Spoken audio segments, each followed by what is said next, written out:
નમસ્કાર. ચાલો આજે આપણે ફટાફટ ધોરણ 9ના વિજ્ઞાનના 6 મુખ્ય કોન્સેપ્ટ્સ પર એક નજર કરીએ. આપણે જીવ વિજ્ઞાનથી લઈને ભૌતિકશાસ્ત્ર સુધીના અલગ અલગ વિષયોને આવરી લઈશું. હવે આ બધી વસ્તુઓ જીવંત પેશીઓ, મિશ્રણ, પરમાણુ આમ તો કેટલી અલગ લાગે છે, બરાબર ને? પણ એમને જોડતી કડી કઈ? એનો જવાબ છે વિજ્ઞાનના મૂળભૂત નિયમોમાં, જે આપણને આપણી આસપાસની દુનિયા સમજાવે છે.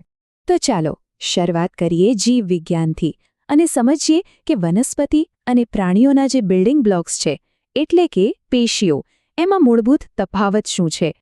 અહીંયા જોવાની મજા એ છે કે વનસ્પતિની જે સ્થિર લાઇફસ્ટાઇલ છે એ જ એની રચના નક્કી કરે છે. એને સપોર્ટ માટે, આધાર માટે વધુ મૃત પેશીઓની જરૂર પડે છે. બીજી બાજુ પ્રાણીઓ, એમને તો સતત હલનચલન કરવું પડે, એટલે એમને જોઈએ સતત ઊર્જા. આથી જ એમની મોટાભાગની પેશીઓ જીવંત હોય છે. બધું એમની જીવનશૈલી સાથે સીધું જોડાયેલું છે. સારું, જીવ વિજ્ઞાનથી હવે આપણે જઈએ રસાયણશાસ્ત્રની દુનિયામાં. અહીંયા આપણે જોઈશું કે પદાર્થો એકબીજા સાથે ભળે છે કેવી રીતે.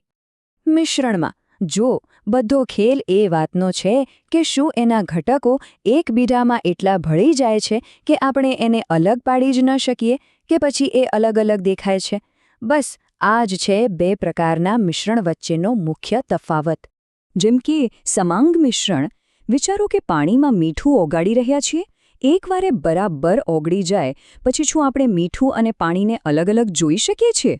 ના, એ એકદમ એકરસ થઈ જાય છે. હવા પણ આવું જ એક ઉદાહરણ છે. હવે એનાથી બિલકુલ ઊંધું છે વિસમાંગ મિશ્રણ. અહીંયા ઘટકો પોતાની ઓળખ જાળવી રાખે છે. તેલ અને પાણીનું ઉદાહરણ તો બેસ્ટ છે. ગમે તેટલું મિક્સ કરવાની કોશિશ કરો, તેલ હંમેશા પાણીની ઉપર જ રહેશે, એકદમ અલગ લેયર બનાવીને. ઓકે, કેમિસ્ટ્રી પૂરું. હવે વારો છે ફિઝિક્સનો. અહીંયા આપણે ગતિનો એક એવો કોન્સેપ્ટ સમજીશું જે ઘણીવાર લોકોને અંતર સાથે કન્ફ્યુઝ કરે છે. સ્થાનાંતર એટલે શું?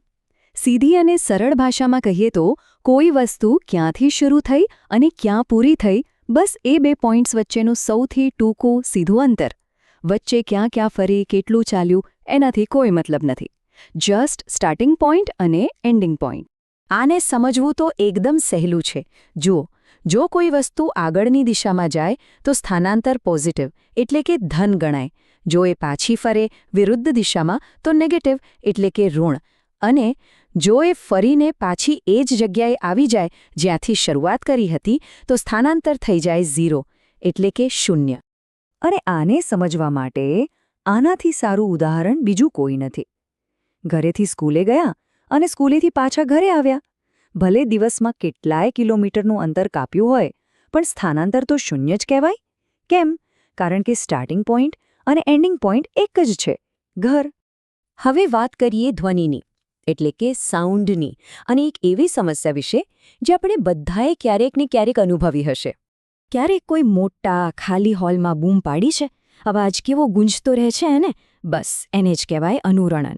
થાય છે એવું કે અવાજના તરંગો દિવાલો, છત, ફ્લોર બધેથી ટકરાઈને વારંવાર પાછા ફરે છે, એટલે આપણને અવાજ લાંબા સમય સુધી સંભળાયા કરે છે. તો પછી આ ગુંજને ઓછી કેવી રીતે કરવી? ઉપાય સિમ્પલ છે, અવાજને ટકરાઈને પાછા ફરતો રોકવાનો. આ માટે નરમ અને ખરબચડી સપાટીઓ કામ લાગે છે, જેમ કે દિવાલો પર ખાસ સાઉન્ડ એબ્ઝોર્બિંગ પેનલ્સ લગાવવા, બારી-બારણા પર ભારે પડદા લટકાવવા, કે પછી એવી ખુરશીઓનો ઉપયોગ કરવો જે અવાજને શોષી લે. ઓકે, હવે આપણે વિજ્ઞાનના એકદમ ઊંડાણમાં જઈએ, પરમાણુની દુનિયામાં, અને એને સમજવાની વાર્તાના પહેલા ભાગથી શરૂઆત કરીએ, એક બહુ જ રસપ્રદ મોડલથી. જે થોમ્સને કહ્યું કે પરમાણુ એક પ્લમ પુડિંગ જેવો છે. અથવા ચલો આપણે તરબૂચનું ઉદાહરણ લઈએ, એ સમજવામાં સહેલું પડશે. કલ્પના કરો કે આખું તરબૂચ એ પોઝિટિવ ચાર્જનો ગોળો છે અને એની અંદર જે કાળા બીજ છે એ નેગેટિવ ચાર્જવાળા ઇલેક્ટ્રોન છે. આનાથી એ વાત તો સમજાઈ ગઈ કે પરમાણુ ઓવરઓલ ન્યુટ્રલ એટલે કે તટસ્થ કેમ હોય છે. તો આ મોડેલ પરમાણુની તટસ્થતા તો બરાબર સમજાવતું હતું, એકદમ પરફેક્ટ. પણ એ પછી થયેલા અમુક પ્રયોગોના જે પરિણામો આવ્યા એને આ મોડેલ સમજાવી ન શક્યું. તો આખરે એની મર્યાદા શું હતી? ક્યાંક તો કંઈક ખૂટતું હતું. અને બસ અહીંથી જ આપણી વાર્તાનો બીજો ભાગ શરૂ થાય છે. એક નવું મોડેલ આવ્યું જેણે એક પ્રોબ્લેમ તો સોલ્વ કર્યો, પણ એનાથી પણ મોટો સવાલ ઊભો કરી દીધો.